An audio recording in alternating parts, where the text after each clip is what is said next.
Yeah, just ask questions. yeah. That's all right. Okay, so I'm going to abandon WebEx. Like we abandoned in GoToMeeting on the computer. Yeah. Okay.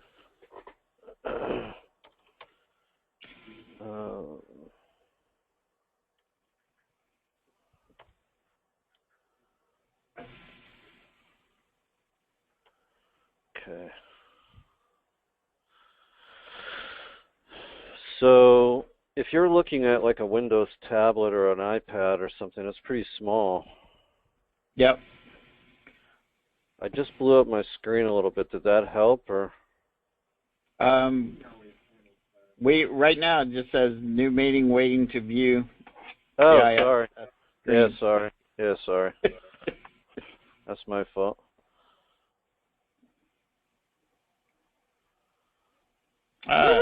Success. Kinda. Cool. Okay. Yep, I have my glasses on so I can read that. I have my glasses off so I can read it. So I'm under the impression that you're looking for a relatively simple inventory system, web-based, that you can use in approximately 14 or more warehouses. And I created the warehouses, 2 in Japan, Hawaii, Guam, a couple in Washington State. See these warehouses? Yep. Okay. All of these lists, when you see the pencil on the left, they're all user manageable lists. Okay. So if you want to add a new warehouse, you just click an Add New button up here in the top, and you get an empty grid basically. Okay. And you can just type in, whatever you want the new warehouse to be.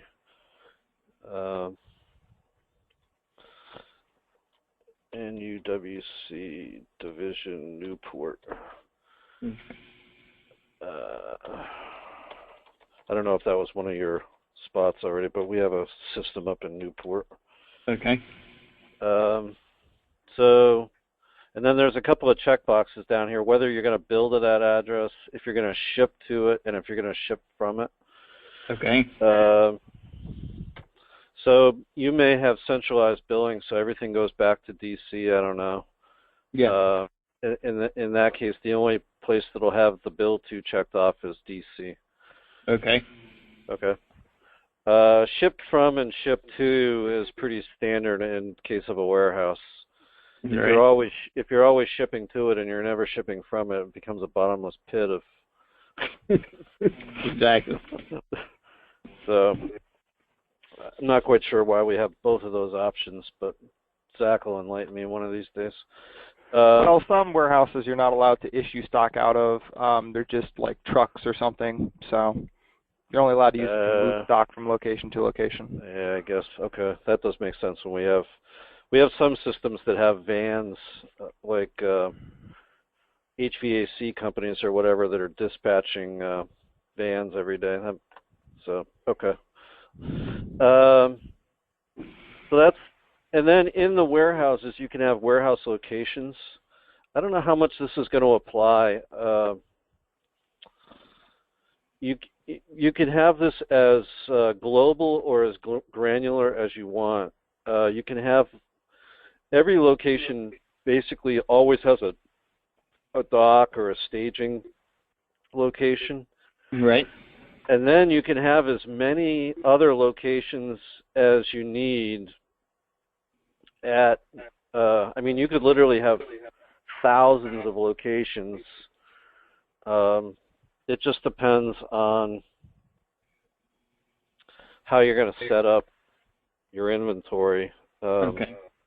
So you're talking about like bin locations. Right. You could have a diagram, maybe shelving. Right. Racks.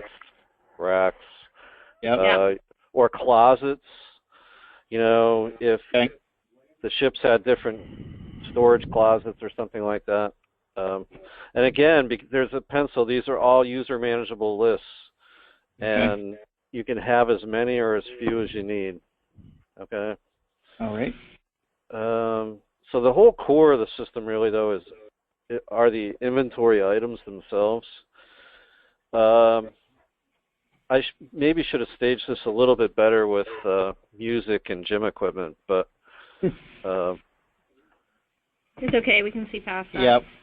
yeah, this You can't see it anyways. You can tell me it says an elliptical and I'll be fine. this is a lot of medical supplies. Okay. Okay.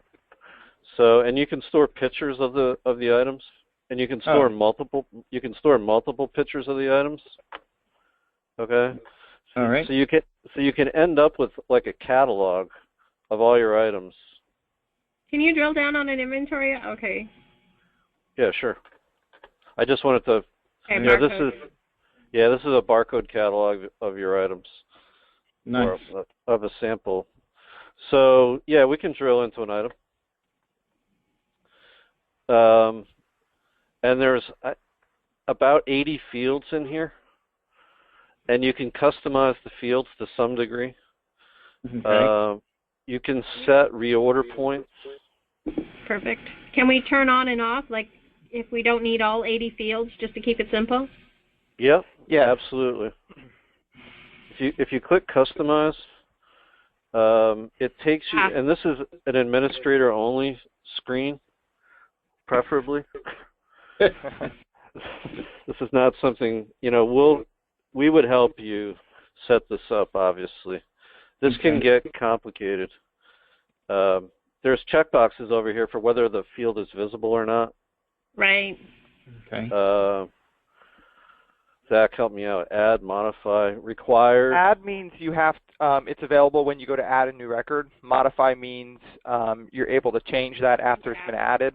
So, for example, like item IDs, you're not allowed to change that without using like a special rename button, just because that information is used throughout the system. So, then we have the required column as well. That means you have to put something in that field in order to save the screen.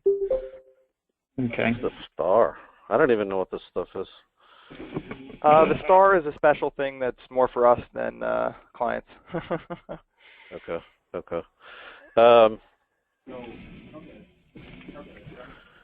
So if you want to change a field label, you can come over. If you want to change description to be, I don't know, item ID tag, and then you just save it. And then if we view the screen, now you can see the label got changed to item ID tag. This may come into, I have to confess that one of our very first systems was for a inventory management system for out in Keyport, Washington, for I guess it was just the base in Keyport, Washington. It was called LIMS, and you guys have all sorts of Navy terms for like stow list instead of put away list, and Right. Yeah. Right. So and we actually have some of those terms have kept for the last 20 years. The system actually started, believe it or not, with that back in 1997. That was our first browser-based system. Okay. But this is many additions later. I don't think we have the ability to make kits. So if you had 5 different components that made up a kit, you can do it. We do have that. Yes, we do have that. So. You do. Yes. Yeah. What kind of kits do you make? Like we make like a recreation kit that they send out to the desert that might include different sports and fitness gear, recreation gear, so we can call it a kit. So yeah. Instead of pulling everything individually, we can just kind of group them together. Yep. Okay, so we do that. Okay. We have the ability to use serial numbers too. So if you had, I don't know, recumbent bikes or, parts that were big enough to use serial numbers, we can track everything by serial number. Yeah, we use serial numbers heavily. Okay. Yep. Yeah, barcodes, serial numbers, and warranty information is critical. Oh, down here, that's certifications and inspections. That I don't know. Do we carry a warranty date in the main list, Zach? Or is it all? I have no idea. There's like 80-something fields on that table, so we might have a field Right. allocated for it. I know I've seen it before in another client system where we had set it up for Right. warranty information and things like that. Well, we also have assets, and definitely underneath assets we have warranties. Okay. But we can track them under the items as well. So just to go back to the list, we talked about barcodes. I don't know why that pop-up is there. Make this bigger. This is just a standard. Go ahead. So we, can you generate barcodes for items that don't come with a factory delivered barcode? Yep, that's what that is right there. Okay, or we can store the factory. Yep. Manufacturer Yeah, we have a feature called item ID aliasing, parts aliasing. Got it. So that allows you to store a UPC code in addition to your item ID or whatever. I'm forgetting what the Navy term is for an item. There's a term for it. Anyways, you can set up an alias of multiple names for the same item, for the same thing. And using that, you can actually map, let's say you have 5 different products you use as the same internal part number. You can map those 3 different external items to a single item in your system. Nice. It allows you to basically just scan barcodes or UPC codes or whatever you need to scan, basically. So then going across the screen here, this is the item ID. These are all user manageable. And then this default screen is showing category, description, image. History, I think, is the last 2 weeks. Transactions for that item. Okay. This takes you to the reorder points of the par levels for the item.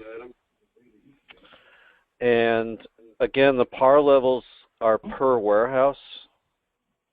Okay. So your DC warehouse is going to have much higher numbers than your ships.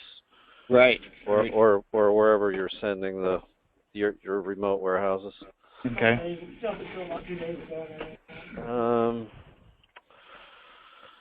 Then we get into the numbers. In stock is literally what's in your warehouse. Okay. And then on order is stuff that is on a purchase order but hasn't come in yet. Okay. Okay. On hold is an attribute that we have if for some reason there's a quality defect or for some reason you just don't want to ship it out. It's isolated or quarantined for some reason. Right. You can put an item on hold. Was that you jumping in, Zach? Nope, good. And then committed is what's on a shipping order or outbound is leaving your warehouse. Okay? So under orders, we do have purchase orders so you can buy things, and we have shipping orders that would ship out.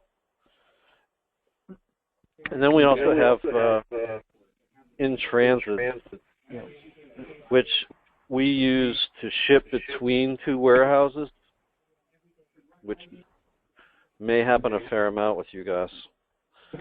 Yeah. It does happen. Okay. We have, I loaded up all of your ships as customers, or we loaded up all your ships as customers. Okay. I don't know if that, yeah, that may not really have been applicable, but we loaded them up anyways. It definitely is.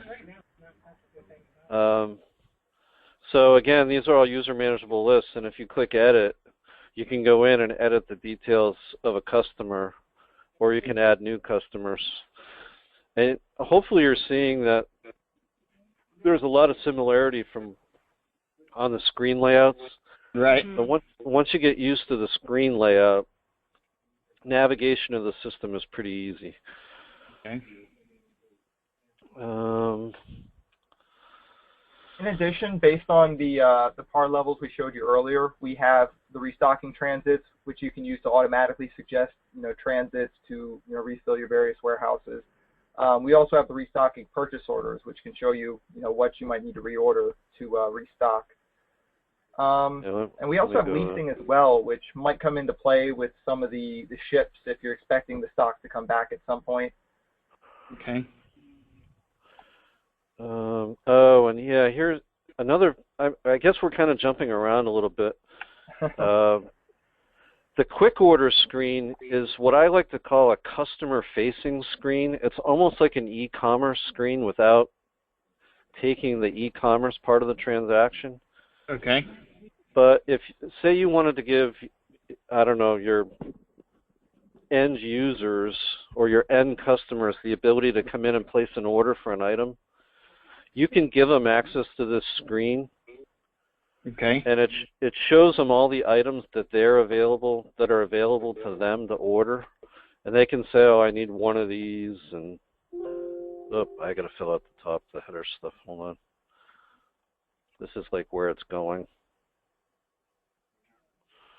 Do I need to fill out anything else, Zach? Yeah, I think you have to select what customer it's for. So. Okay. And then you can just say, so I'm shipping from this warehouse to this customer, and I'm going to, one of those, two of those, or three of those, three of these, save it. And it basically creates a shopping cart. Okay. Okay. And you can review your order. Okay. So we have warehouses, and these orders can be quite large. So we really need someone to go. They have their picking list, I guess, and they want to go and pull the inventory. You guys use scanners, like handheld. The warehouse doesn't. I mean, it's very large. Yep. If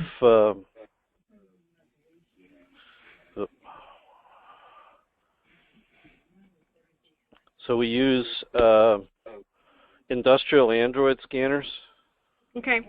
Hopefully you can see that. You can. You can also use keyboard wedge scanners with laptops and tablets, like a Windows Surface tablet. And you can use Bluetooth scanners with, a cell phone or an iPad or a Galaxy Note kind of tablet. You can use all of those devices. All of those devices you can use. That's what we have right now. We have Bluetooth scanner and a tablet, Panasonic tablet. Perfect. We can use it. So essentially, the application, it's a similar web application like we showed you, and you just load it up on the device and connect the scanner, and you can start going. Okay. Here's I don't know that I picked a good one, but this is what it looks like on the tablet. I'm trying to make this screen about the right size. I don't know if you can see it or not. Yep. This is what Inventory Pro looks like on a tablet? Yeah. Okay. And it's got simpler functions. So receive, issue, move. You can receive orders, purchase orders. You can pack and ship, shipping orders. So all the function that you really need on a handheld is there. It's not as complicated as the full-blown desktop system. Yeah, so mobile is primarily for processing transactions, whereas the desktop side, you're also, managing your customers and all your lists and things of that nature. Okay. What about if I'm going to shut down for a day or week or whatever and conduct an inventory with just a scanner? I do that with just a scanner and the tablet, correct? Mm-hmm. Yep. We have a cycle count utility. Okay. Excellent. Here's cycle counts. Okay. There we go.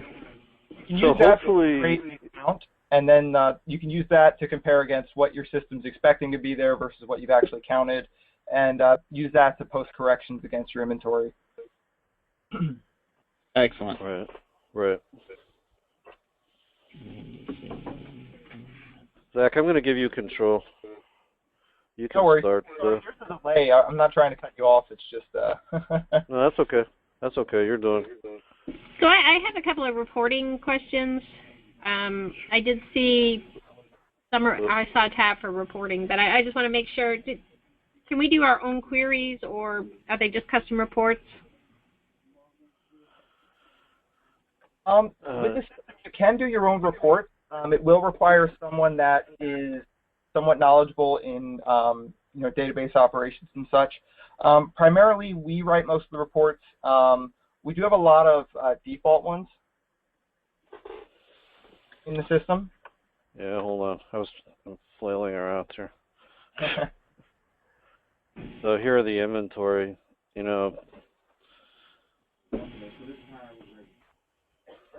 And all the reports you can export to Excel, or you can print out to a PDF file. You can also set filters. Yeah, here's filters. Add a filter.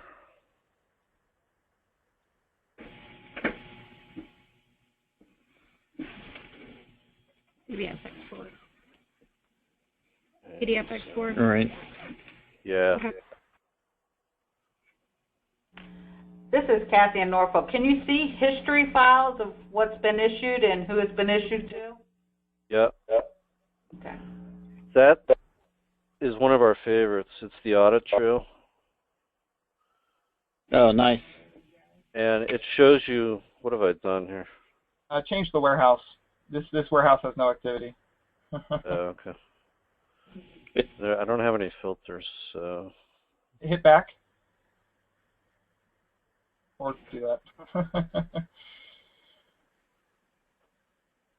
So I'll do all warehouses. Okay. Not a whole lot of history in here, but you change over to the assemblies list. You put wrong buttons. All right, so here we go. Here's the audit trail. How about receiving history as well?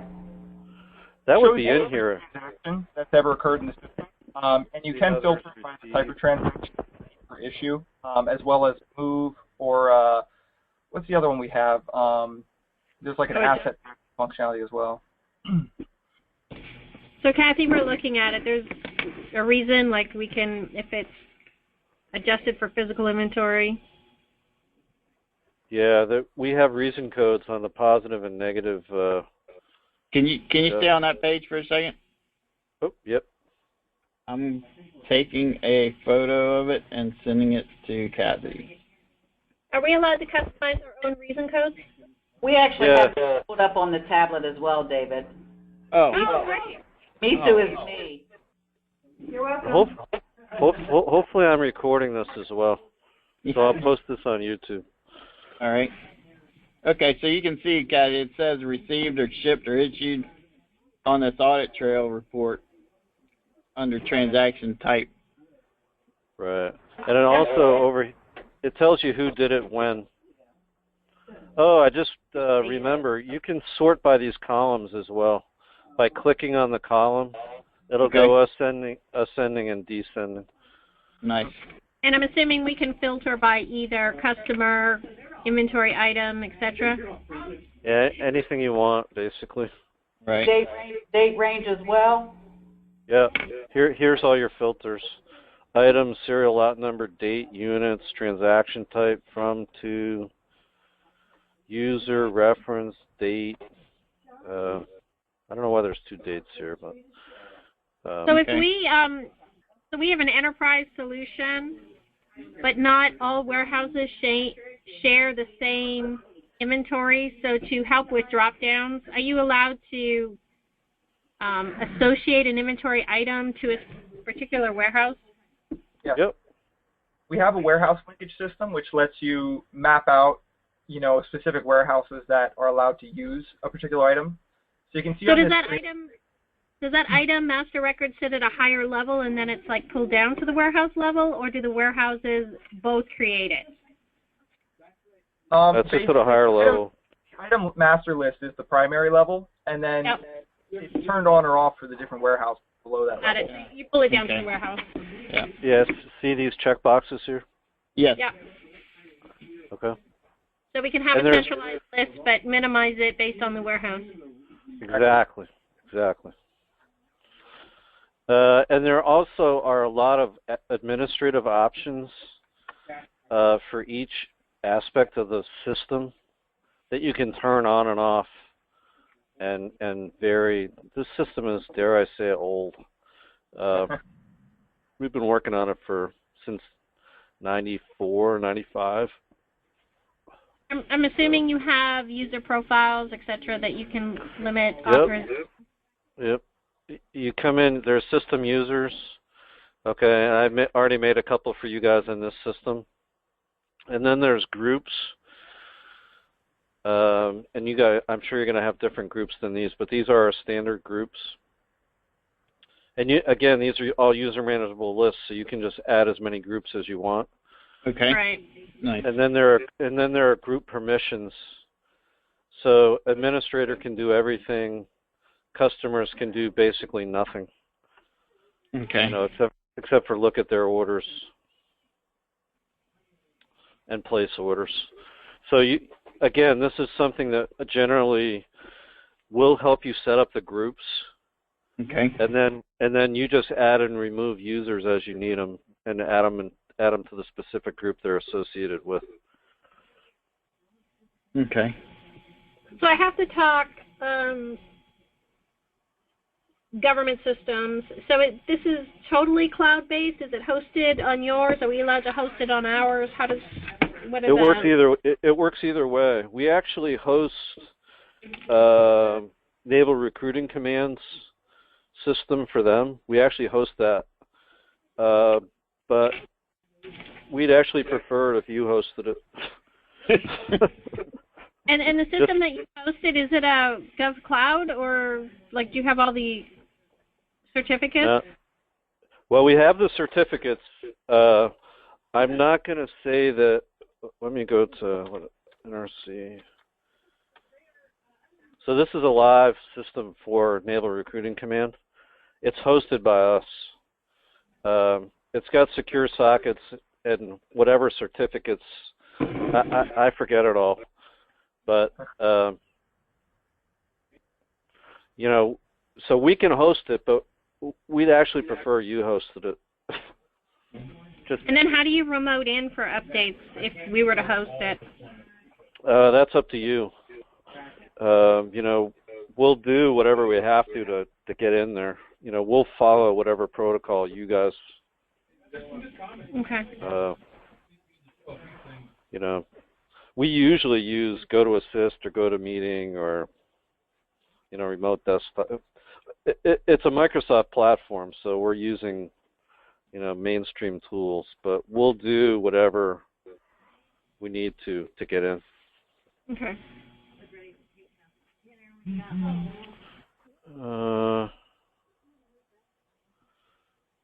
I don't want to keep you guys too long. We did set up this demo system for you. We sent you usernames and passwords. We can send you a user manual, which is a Microsoft Word document. And then, you know, we encourage slashing and dashing of the document and making it your own, and we'll help you as well. The bill of lading is like the DD1149. We just need to customize it so it looks like your DD1149. Excellent. All right. Well, I appreciate you guys taking the time. Yes. And I'm sorry. You did say you sent us user IDs and passwords? Yep. And we can easily make more. So I sent them to Nikki and Debbie. That would be me. And David. Excellent. Great. Okay. There are import-export utilities here. So you can export out to Excel the item master list. Okay. And then you can change it and then re-import it back in. Okay? So if you wanted to feed this from something else, it's easily fed. Okay. All right. Excellent.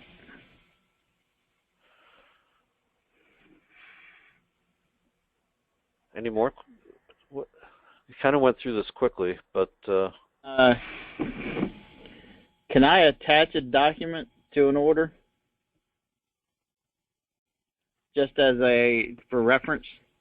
Mm-hmm. We do have a PDF utility. It needs to be specifically enabled on systems, but yes, you can use that to attach like a PDF document or some sort of information along with an order. Right, because if we print it out and it looks and comes out as our 1149 and we have someone sign for receiving, if we could put that signed copy somewhere. Mm-hmm. Well, that's actually something our mobile software covers. We do actually have a signature capture utility in there. Again, that is a function that has to be specifically turned on for different types of documents, but it can be done. Right. Yeah, they won't be signing on the tablet. They'll be signing a paper. Understood. Just based on logistics of where these ships are and where we're going to be. They won't have access to our tablets. Gotcha. Yeah, I mean, the other thing they could do is to snap a cell phone picture and upload a JPEG. JPEG or PDF doesn't matter to us. Oh, okay. Excellent. So just to get an understanding of process, how long roughly does it take? Just rough estimates from, say, signing a contract to actually going live. But can you walk me through that process? Yeah. A lot depends on how much customization there is. If there's none, installation can be done literally, that day, dare I say, within a week or two. And then training and everything follows after that. It's pretty much off the shelf unless there's a lot of, the only customization I saw in your document was the DD1149. Everything else we pretty much had. Okay. So, I would say, I actually, in the request for information that I sent back, I think I said we could have you live in 2 months. And that's probably with a lot of padding, could probably do it in a month. Okay. So with that, you guys provide online support afterwards? Is it ongoing support? Yep, email, telephone. Okay. Yep. Yeah, there's a built into the pricing structure. There's a built-in support yearly support fee. So essentially, you call in and you'll get directed to someone, to assist you with any problems you have. So with licensing, is it concurrent users or? Yes, it is. So the original request was for 40 users, and I clarified that, and we dropped it down to 20. You might be able to even, I don't know. It is concurrent users, though. Thank you. Okay. And with our model, it does allow you to, if you want to start off with a smaller number of users and scale it up, that's also a possibility as well. And we won't roll it out to everybody on the same day. Mm-hmm. Thank you. It'll be usually how we like to do it is we'll like to train a key operator on your end in, let's say 50 to 75% of what, the system does, make sure they're up to speed. And then essentially what we like to do is have all of the support requests and everything kind of channel through one person if possible, just to make sure everyone's on the same page, or, if there's questions that have already been asked, they can, easily answer them.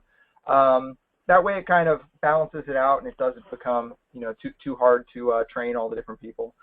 Right, because we want to have one person that is trained up enough to go to Japan when they do their go live and do all their training for that office, and then go to Guam and then go to Korea, and we want one person at least that's fully knowledgeable to go in and train everybody and get them get them And rolled. that's how we like to do it usually.